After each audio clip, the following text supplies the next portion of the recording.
नमस्कार दोस्तों, मेरा नाम विजय मिश्रा है और मैं आपका स्वागत करता हूं अपने चैनल पर।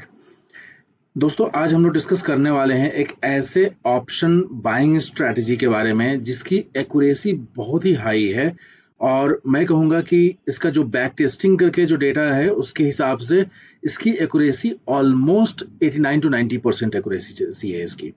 और ये बहुत ही highly effective risk to reward ratio को मेंटेन करता है। तो आज हम लोग उस स्ट्रैटेजी के बारे में डिस्कस करने वाले हैं कि कैसे हम ऐसे एरियाज को आइडेंटिफाई करें और उस पर्टिकुलर जोन पे बाइंग करें जहां पे हमारा रिस्क टू रिवॉर्ड रेशियो बहुत ही शानदार हो।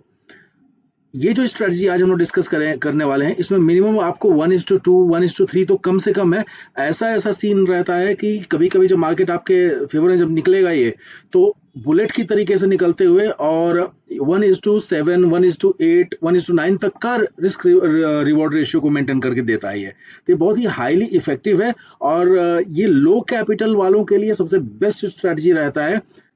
कि लो जिनके पास पैसा कम है, जो कि 50,000 1 लाख 1.5 लाख 2 लाख 3 लाख से जो ट्रेड कर रहे हैं उनके लिए ये बहुत ही हाईली इफेक्टिव स्ट्रेटजी है जो कि आज हम लोग डिस्कस करने वाले हैं एंड लाइव हम लोग इसको देखने वाले हैं। इसका बैक टेस्ट करके हम देखने वाले हैं। तो जो ऑप्शन बायर का जो हमेशा डर रहता है कि थीटा डीके की वजह से जो लॉस हो जा रहा है, तो गलत जगह पे अगर एंट्री होगी तो इस जगह पे हमेशा आदमी को डर बना रहेगा। बट आज हम लोग जो डिस्कस करने वाले हैं वो एक ऐसा स्ट्रेटजी के बारे में डिस्कस कर रहे हैं जहां पे आप एंट्री बिल्कुल करेक्ट पकड़ेंगे और उस करेक्ट एंट्री को पकड़ने की वजह से आपका प्रॉफिट जो है बहुत ही हाई रेशियो में प्रॉफिट होगा compare to risk to reward ratio. यानी कि अगर आप कहीं पे 20 रुपए का रिस्क ले रहे हैं तो आप उसके जगह पे 80 रुपए कमा रहे होंगे या 100 रुपए कमा रहे होंगे। इतना highly effective risk to reward ratio maintain होता है। तो चलिए ज़्यादा विलंब नहीं करते हुए मैं आपको शेयर करता हूं कि कैसे हम इस स्ट्रैटेजी को डिप्लॉय करते हैं। तो चलिए, अभी मैं काइट में लॉगिन किया हूँ जीरोधा में। आपको यहाँ पे क्या करना है कि जैसे फॉर एग्जांपल ये मैं बैंक निफ्टी का चार्ट ओपन करके रखा हूँ, बट आप यहाँ पे किसी का भी चार्ट देख सकते हैं। निफ्टी हो, बैंक निफ्टी हो, फिन निफ्टी हो, सेंसेक्स हो या बैंक एक्स हो, क्रिप्टो, उनमें भी ये स्ट्रैटेजी जो मैं बताया हूँ ये बिल्कुल हाईली इफेक्टिव वे में काम करता है।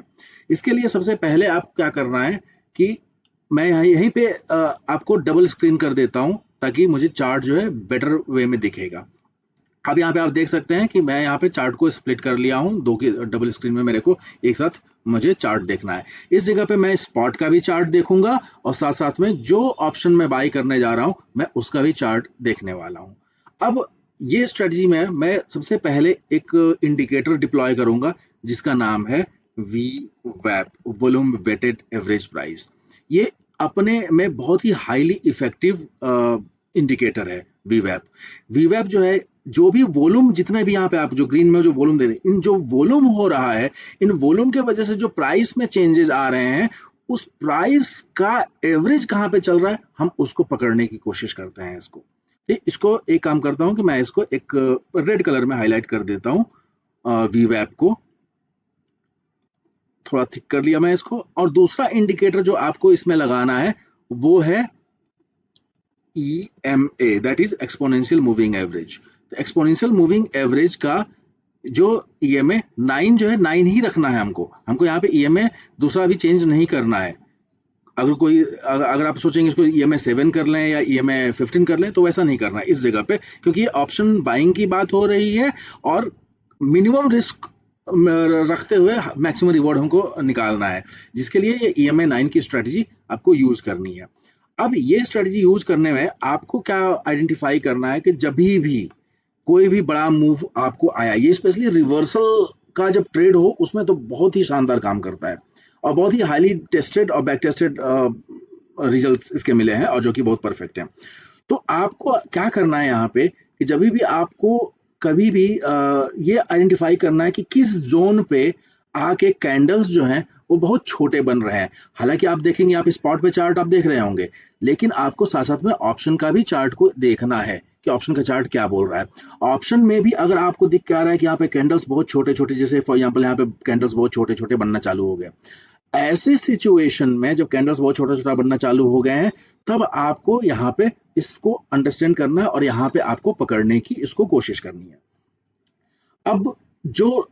इसमें दो तरीके से मैं आ सकती है पकड़ में। फर्स्ट थिंग ये रहेगी कि जैसे ही एक मोमेंटम के बाद से एक जैसे ऊपर से मोमेंटम आया और यहाँ पे जब आपने देखा यहाँ पे छोटे छोटे कैंडल्स बने हैं, यहाँ पे एक कंसोलिडेशन हुआ है, यहाँ पे आप देखेंगे बायर्स जो हैं वो एंटर किए हैं, और जब कैंडल जो है ये आपको जो ईएमए 9 है इसके ऊपर में क्लोजिंग आपको मिल गई है, तो ईएमए क्लोजिंग में आपको जब यहाँ पे मिल गई ईएमए 9 के ऊपर में, तो आप यहाँ पे बाई करेंगे, ऑप्शन को बाई करेंगे। तो अब सोचिए कि फॉर एग्जांपल अगर आप यहाँ पे बाई कर रहे हैं 725 के आसपास में, जब ये अगर मैं इसको थोड़ा और बड़ा कर देता हूँ ताकि आपको और बेटर वे में दिख पाए, अगर आप जैसे ये देखिए ये कैंडल जो है ये मैं 3 मिनट के टाइम फ्रेम पे देख रहा हूँ, क्योंकि मुझे ऑप्शन बाइंग में मुझे बुलेट की तरीके से एंट्री करना है और अपने हिसाब से टारगेट को अचीव लेते हुए निकल जाना है। ये एक स्कैल्पिंग स्ट्रेटजी के हिसाब से मैं अभी आपको बता रहा हूँ। ये ऑप्शन बाइंग का पोजिशनल वाला स्ट्रेटजी नहीं है, ये स्कैल्पिंग स्ट्रेटजी के हिसाब से है। तो आप सोचिए कि यहाँ पे आने के बाद से जब ये यहाँ पे क्लोज किया ईएमए 9 के ऊपर में ग्रीन कैंडल से, आपकी एंट्री यहाँ पे बनेगी और आपका स्टॉप लॉस इसका लो रहेगा, यानी कि आप सोचिए 690 का आपका स्टॉप लॉस बैठ रहा है और आपकी बाइंग हो रही है 720 के आसपास में। तो आप खुद सोचिए 30 रुपए का स्टॉप लॉस, इतना छोटा स्टॉप लॉस बैंक निफ्टी के लिए 30 रुपए का स्टॉप लॉस कुछ भी नहीं है, बट इतने छोटे स्टॉप लॉस पे हम इसको आइडेंटिफाई करके पकड़ेंगे। अब आप समझिए कि इसको अगर फॉर एग्जांपल आपने यहाँ पे बाई किया, ये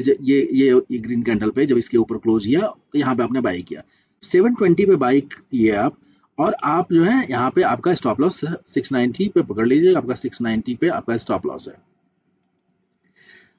आपका टारगेट जो रहने वाला है वो टारगेट कहाँ पे रहेगा, आपको ऐसे सिचुएशन में टारगेट जो है आपको जो सॉरी ये एक अलग इंडिकेटर लगा दिया हूं मैं आपको दिखाता हूं कि यहाँ पे आप बाई करेंगे 720 पे, 720 पे आपने बाई किया, आपका रिस्क जो हुआ वो 690 का हुआ, और आपका टारगेट जो रहने वाला है वो ये वाला लेवल रहने वाला है, यानी कि जो पहला जो स्विंग लेवल है यहाँ पे जहां से सेलर्स दबाए थे, यहाँ पे सेलर्स जहां से मार्केट को गिराए थे, आपका टारगेट ये जोन होने वाला है। अब आप समझिए कि इस जोन पे आप आए हैं तो आपका रिस्क टू रिवॉर्ड देखिए कितना बढ़िया रिस्क टू रिवॉर्ड 5:8 का रिस्क टू रिवॉर्ड बन रहा है। आप इमेजिन कीजिए कि ये यहीं पे जो आपका टारगेट है ये कैंडल यहाँ तक चला गया था 936 था, यानी कि जिसको आपने 720 पे खरीदा वो दो कैंडल में, यानी कि अगर आप देखेंगे यहाँ पे 1 2 3, यानी कि 3 कैंडल में, यानी 9 मिनट के अंदर में, 9 मिनट के अंदर में आपको ये इस रेशियो को अगर आप देखते हैं तो आपको दिख के आएगा रिस्क टू रिवॉर्ड 7 है, 1:7 का रिस्क टू रिवॉर्ड आपने पकड़ लिया। तो ये बहुत ही हाईली इफेक्टिव रहता है, और ऐसे में आपको जब भी आपने यहाँ पे बाई किया आपका रिस्क तो बहुत छोटा है यहाँ पे, और इस लेवल पे जैसे ही आप आए आप यहाँ पे एग्जिट करेंगे, क्योंकि आप यहाँ पे स्कैल्पिंग कर रहे हैं, पोजिशनल के लिए नहीं कर रहे हैं, आप स्कैल्पिंग कर रहे हैं, तो आप यहाँ पे एग्जिट कर देंगे। तो ये आपका बहुत ही हाईली इफेक्टिव वे है एक ऑप्शन बाइंग के लिए। दूसरी चीज रहती है कि जिनको अब अगर आपको ऐसा है कि आपको फील हो रहा है कि मार्केट का ट्रेंडिंग मार्केट आपको आइडेंटिफाई हो गया है, आपको अगर स्कैल्पिंग करें तो यहाँ पे तो आपकी एग्जिट बन जाती है, आप निकल जाएंगे। बट अगर आप पोजिशनल आपको देख के आ रहा है कि हाँ मार्केट में बुलिशनेस आ रही है और आपको पोजीशन मेंटेन रखना है, तो तभी भी आप ऐसा सिचुएशन में एटलीस्ट 50% ऑफ द क्वांटिटी को आप बुक कर लेंगे यहाँ पे, यानी कि अगर आपने फॉर एग्जांपल अगर आपने 100 क्वांटिटी लिया है तो 50 क्वांटिटी आप वहां से एग्जिट मार देते हैं और 50 क्वांटिटी को कैरी करते हैं। तो 50% क्वांटिटी जो भी आप परचेस किए रहेंगे उसकी 50% क्वांटिटी आप एग्जिट कर देंगे, ऑफलोड करिए, एंड 50% क्वांटिटी के साथ में आपको कैरी करना है। और 50% का स्टॉप लॉस आप कहां पे रखेंगे, ये जो वीवैप चल रहा है ना, ये वीवैप आपका स्टॉप लॉस रहेगा, वीवैप को आप स्टॉप लॉस रखेंगे, यानी कि 50% जब आपने यहाँ पे बुक कर लिया, 50% आप कैपिटल आपने 50% क्वांटिटी बुक कर लिया, यानी कि आप सेफ हो गए हैं, और आपका जो बचा हुआ रिमेनिंग क्वांटिटी है उसका अगर आप स्टॉप लॉस वीवैप पे ला के रख देते हैं तो आपका एनीवेज आप लॉस में जाएंगे ही नहीं, क्योंकि आपको एनीवेज प्रॉफिट में आप मेंटेन रखने वाले हैं, और आप तब इसको राइड करते रहेंगे तब तक जब तक ये लाइन जब तक ये सारे कैंडल्स जो दिख के आ रहे हैं ये आपको ईएमए 9 के ऊपर रुक रहे हैं, तब तक आपको डरने की जरूरत नहीं है, इसको चुपचाप राइड करते जाना है। और जब ये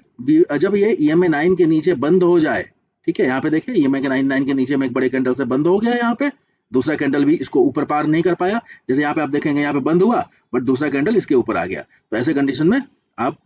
मेंटेन रख रहे हैं, यहाँ पे आपका आपका स्टॉप लॉस यहीं पे रह रहा है, आप यहीं पे मेंटेन रखे हुए हैं। बट जब और यहाँ पे आप आगे बढ़ते चले गए, जैसे जैसे मार्केट आपके फेवर में मूव होता चला गया, जैसे ही मार्केट जैसे ही कोई कैंडल आप देख रहे हैं EMA 9 के नीचे में यहाँ पे एक बड़ी कैंडल यहाँ पे बन गई है, यहाँ पे दूसरी कैंडल भी इसको पार नहीं कर पाई है ना, आप यहाँ पे पूरा वो जो बचा हुआ 50% क्वांटिटी आप जो कैरी कर रहे थे उसको यहाँ पे एक बार आप ऑफलोड कर दीजिए। तो आप समझिए कि अगर ऐसा सीन रहा कि जो आपने यहाँ पे लेके यहाँ तक अगर आप इसको कैरी करते हैं, तो आप ये इमेजिन कीजिए कि आपकी रिस्क टू रिवॉर्ड रेशियो कितनी होती है। ये 1:18 का रिस्क टू रिवॉर्ड पकड़ पाएंगे आप। तो ये बहुत ही तगड़ी स्ट्रेटजी है जो कि लो कैपिटल में एक हाई रिटर्न कैसे बनाया जाए ऑप्शन बाइंग में, उसके लिए ये यूज किया जाता है। ये आप बैक टेस्ट करके कहीं पे भी अगर आप बैक टेस्ट करके देखेंगे, सब में ये आपको काम करता है और बहुत ही हाईली इफेक्टिव वे में काम करता है। आई होप आपको ये समझ में आया रहेगा कि जो मैं एक्सप्लेन किया हूँ, और कुछ अगर आपको डाउट रहता है तो आप अपना क्वेश्चंस अपने क्वेश्चंस और अपने क्वेरी जो है आप कमेंट में मेंशन कर सकते हैं, और डेफिनेटली आगे वीडियो में उसका समाधान करने की कोशिश करूंगा। तो थैंक यू फॉर वॉचिंग।